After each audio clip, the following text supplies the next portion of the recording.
A ver, imaginemos la escena por un momento. Estamos en Irlanda en mayo de 1849. Mm, El país no es que lo esté pasando mal, es que está de rodillas, completamente devastado por la gran hambruna. una situación límite. Totalmente. Hay una sensación de desesperación, bueno, casi palpable, y justo en ese momento, cuando parece que ya no puede pasar nada peor, el cielo se une a la fiesta. Vaya. Empieza a llover. Pero, no es agua, es una sustancia oscura, pegajosa, la describen como tinta o alquitrán, que cae y cubre 80.000 hectáreas. Una barbaridad. Claro, y es que es fundamental no pasar por alto ese contexto. O sea, la gran hambruna no es solo un telón de fondo para un suceso raro, No para nada. es un trauma colectivo. En un ambiente de superstición, de miedo, de crisis de fe, que de repente caiga una lluvia negra del cielo, no es un simple fenómeno meteorológico. Se convierte en otra cosa. Claro, se convierta en un presagio, en una maldición. La interpretación del suceso está, vamos, totalmente ligada al sufrimiento que lo rodea. Desde luego, no es lo mismo que caiga una lluvia rara un martes por la tarde a que lo haga en medio del apocalipsis. Y precisamente ahí es donde nos vamos a meter de lleno hoy. Ujú. Las fuentes que hemos manejado giran en torno a este fenómeno, la llamada lluvia negra, y al hombre que se obsesionó con él, un investigador de lo anómalo llamado Charles Ford. Un personaje fascinante. Y nuestra misión aquí no es solo contar lo que pasó, sino intentar entender por qué sucesos como este son un auténtico quebradero de cabeza para la ciencia, y que nos revelan sobre cómo catalogamos lo desconocido. Vale, vamos a desgranar esto. Y no solo cómo lo catalogamos, sino cómo lo ignoramos activamente. Es que la historia de la lluvia negra es en el fondo una historia sobre los puntos ciegos del conocimiento, sobre lo fácil que es decidir que algo simplemente no puede haber ocurrido. Vamos a los detalles, a lo más visceral, a lo que vivió la gente, según los testimonios que Ford recopiló. A lo sensorial. Eso es. Las fuentes describen una sustancia densa, casi viscosa, que dejaba un rastro negro, como grasiento, en los tejados, en los campos. Imagínate el pánico. Claro. ¿Qué demonios es esto? ¿Es veneno? ¿Es el fin del mundo? Pero, por lo que he leído, lo más aterrador no era lo que se veía. No, en absoluto. Y aquí es donde la cosa se pone, realmente difícil de explicar. El detalle que transforma un fenómeno extraño en algo profundamente inquietante no es el color, Es el olor. es el olor. Esa es la parte que se te queda grabada, ¿eh? Los testigos lo describen como fétido, insoportable. Y no era un olor químico o mineral, como el de la ceniza o el hollín. No. Era, y cito, un hedor a materia orgánica en descomposición.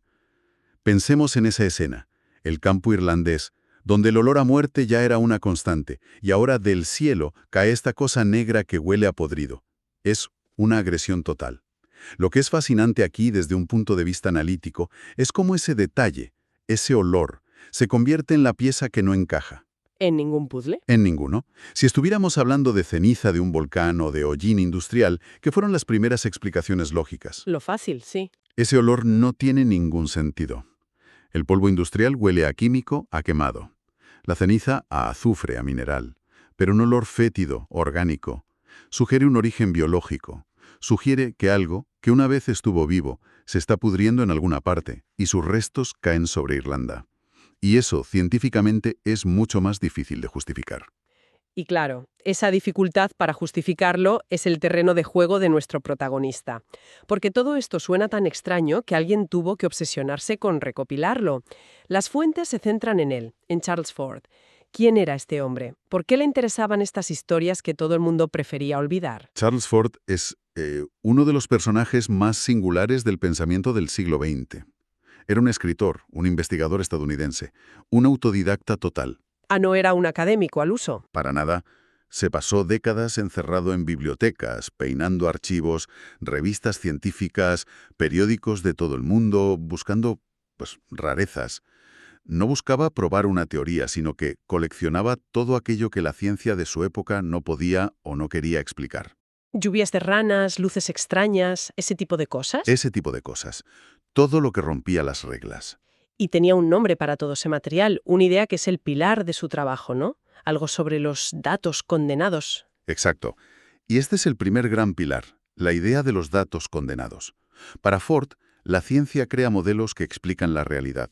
Pero estos modelos son como redes de pesca con agujeros de un tamaño concreto. Vale. Atrapan muchos peces, pero todo lo que es demasiado grande o demasiado pequeño o tiene una forma rara se escapa. O se ignora. O se ignora. Esos son los datos condenados. Son hechos, observaciones, testimonios, que al no encajar en las teorías aceptadas, son condenados al ostracismo. Se les llama error, alucinación, mentira o simplemente se barren debajo de la alfombra. Así que la lluvia negra de Irlanda es un condenado de manual. Tienes un suceso documentado, con testigos, pero es tan raro que la ciencia de la época dice, mira, no sé qué hacer con esto. Precisamente, lo más fácil es olvidarlo. El trabajo de Ford era rescatar a esos condenados. Él decía que una ciencia honesta no debería ignorar sus fallos, debería obsesionarse con ellos. Porque es ahí donde está el progreso. Claro, es en las anomalías donde reside el potencial para el próximo gran descubrimiento. Su trabajo era una crítica feroz a lo que él llamaba la ciencia dogmática, esa tendencia a confundir el mapa con el territorio. Ford era el tipo que coleccionaba los monstruos que viven en las zonas inexploradas del mapa. Vale, eso me lleva a una pregunta. Si Ford era tan crítico, ¿qué decía de las explicaciones que se dieron en su momento sobre la lluvia negra? Porque alguna explicación oficial tendría que haber. Por supuesto, siempre la hay. La explicación más, digamos, convencional fue que se trataba de nubes de humo y hollín de los centros industriales de Gran Bretaña, Claro, la revolución industrial. en pleno apogeo. La teoría era que el viento arrastró esa contaminación a través del mar de Irlanda y, al mezclarse con la lluvia, pues, lluvia negra. A ver, a primera vista no suena del todo descabellado. Contaminación, viento, lluvia, parece lógico. Pero me da que a Ford esto no le convenció ni un pelo. Le parecía un insulto a la inteligencia. En sus escritos se burla de ella sin piedad. Porque lo que hacía Ford, y aquí se ve su genialidad, no era mirar el suceso de Irlanda de forma aislada. Claro, lo que decíamos antes. Él ampliaba el zoom.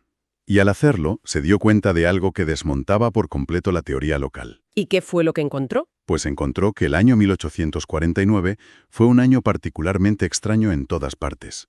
Mientras la ciencia oficial miraba con microscopio el hollín de Irlanda, se estaba perdiendo el panorama general. Ford descubrió en sus investigaciones que en ese mismo año se habían registrado lluvias de un intenso color rojo en varias localidades de Gales. Rojo. Y también en Sicilia, rojas como la sangre. Ahí está. Ese es el jaque mate al argumento local, totalmente. Ford plantea una pregunta devastadoramente simple. ¿Cómo puede la contaminación industrial de Gran Bretaña explicar una lluvia negra en Irlanda y al mismo tiempo una lluvia roja en el Mediterráneo? Claro.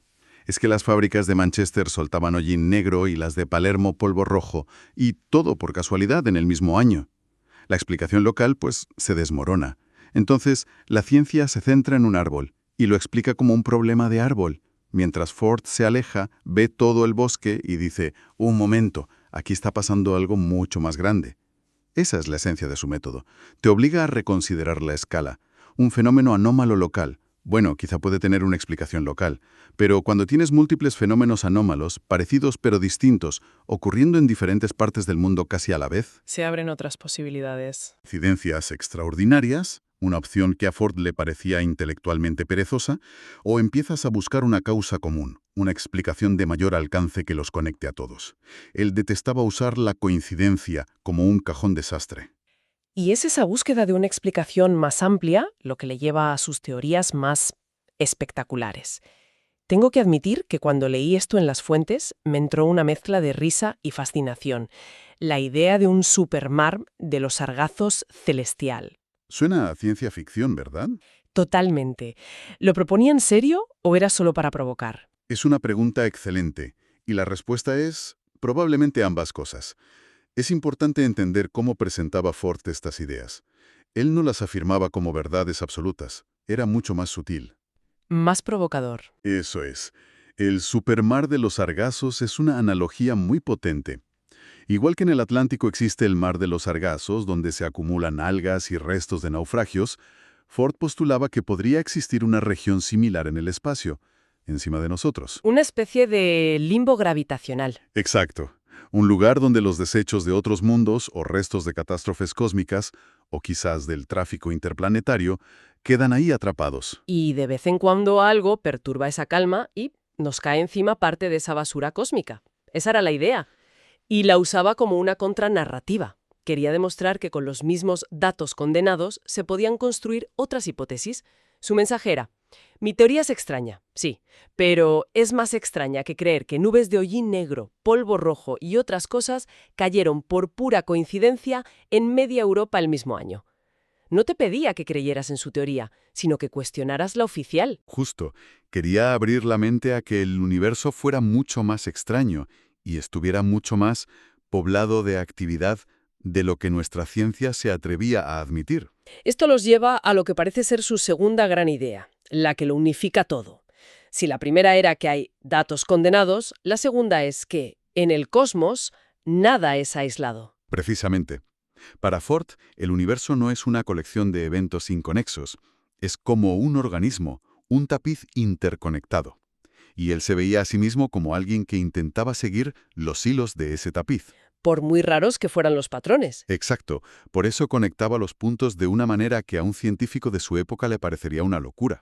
Y en el caso de 1849, ¿qué otros puntos conectó, además de las lluvias negra y roja? Pues fíjate, Ford señala que en abril de ese mismo año, justo un mes antes de la lluvia en Irlanda, se encontró una misteriosa sustancia gelatinosa y maloliente en el monte Ararat, en Turquía. ¿Y se supo lo que era? Nadie pudo identificarla. Y también menciona informes sobre grandes extensiones del Mediterráneo que se tiñeron de rojo en la misma época. Para un científico convencional, son 4 eventos separados. Contaminación, polvo, una alga rara y un error de observación. Exacto. Para Ford no son 4 anomalías, son 4 síntomas del mismo fenómeno cósmico. Es una visión del mundo radicalmente diferente. Implica que la Tierra no es un sistema cerrado. No es una burbuja aislada, ¿no? Ford concebía nuestro planeta como parte de una ecología cósmica mucho más grande y a veces caótica. Las fronteras entre nuestro mundo y lo de fuera son porosas. Permeables. Vivimos inmersos en un océano cósmico del que de vez en cuando nos llega el oleaje. Entonces, después de todo este recorrido, volvamos a esa gente en Irlanda en mayo de 1849. ¿Qué cayó realmente sobre ellos? ¿Qué significa todo esto? Ujú. Por un lado, tenemos explicaciones más modernas que intentan racionalizarlo, como la idea de que una tormenta muy rara podría haber levantado grandes cantidades de turba o papel de las ciénagas en descomposición. Esa sería una explicación que intenta, salvar la papeleta, por así decirlo. Mantiene el fenómeno dentro de lo terrestre, aunque lo califica de evento casi único, Se aferra a lo conocido. para evitar especular con lo desconocido. Y por otro lado, tenemos la fantasía poética de Ford, que hablaba de los restos de una querella roja entre mundos lejanos, una batalla cósmica. La respuesta definitiva, pues, parece que sigue en el archivo de los condenados. Y tal vez esa es la verdadera herencia de esta historia y del trabajo de Ford. No es la respuesta, sino la pregunta. Su legado es recordarnos la importancia de prestar atención a las anomalías. A los datos que no encajan. Claro, porque a menudo es en esas grietas del conocimiento donde se esconden los futuros descubrimientos, o como mínimo, donde vemos los límites de lo que sabemos. Nos obliga a mantener una dosis saludable de humildad intelectual. Es una gran lección, desde luego. Y todo esto me deja con un pensamiento final. Imaginemos que un suceso idéntico ocurre mañana. Una lluvia negra con ese inconfundible olor orgánico cae sobre una región poblada. Con la tecnología que tenemos hoy, análisis químico instantáneo, satélites, drones, comunicación global, ¿llegaríamos a una conclusión definitiva y unánime que satisfaga a todo el mundo? Buena pregunta. ¿O la avalancha de datos, de vídeos virales, de opiniones de expertos y teorías en redes sociales, simplemente crearía un torbellino de nuevas narrativas, conspiraciones y contraexplicaciones, generando una nueva y mucho más ruidosa hornada de datos condenados para el archivo del siglo XXI?